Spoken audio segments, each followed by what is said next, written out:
Bonjour à tous. L'information a été confirmée par le parquet de Dijon hier soir. L'homme de 33 ans, gravement blessé lors d'une bagarre place de la République vendredi dernier, n'a pas survécu. Son pronostic vital était engagé depuis plusieurs jours. Une information judiciaire est ouverte depuis contre un homme d'une trentaine d'années pour violence ayant entraîné des blessures. Les faits vont être requalifiés, les investigations se poursuivent. Ce drame mercredi matin dans le Jura, une septuagénaire a été retrouvée morte à Saint-Amour au niveau de la rue du Châtelet.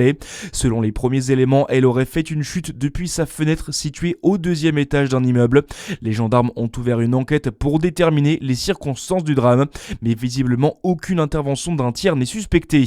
Le niveau de la Saône se stabilise, la rivière atteignait plus de 4,30 m d'eau hier.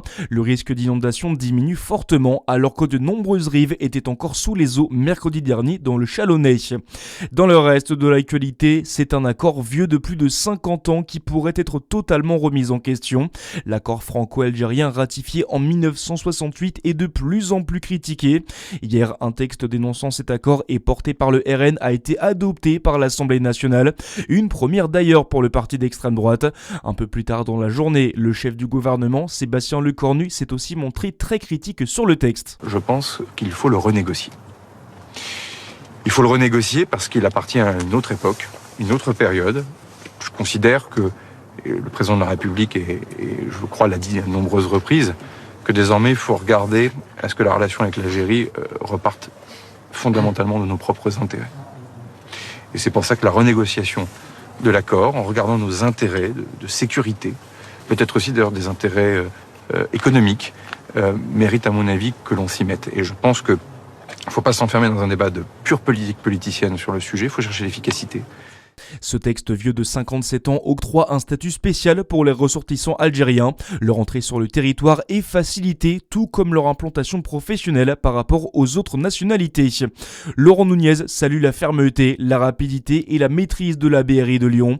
Hier, un laboratoire spécialisé dans le traitement de métaux précieux a été la cible d'un braquage. Plusieurs hommes lourdement armés se sont introduits dans le bâtiment en faisant exploser les vitres.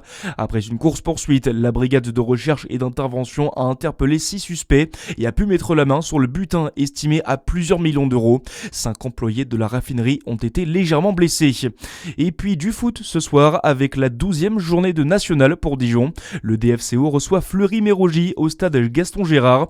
Les Dijonnais peuvent revenir à seulement un point du leader Rouen en cas de victoire. Coup d'envoi à 19h30. Voilà pour l'essentiel de l'actualité. C'est la fin de cette édition. À suivre votre météo sur Fréquence Plus. Très bon début de journée.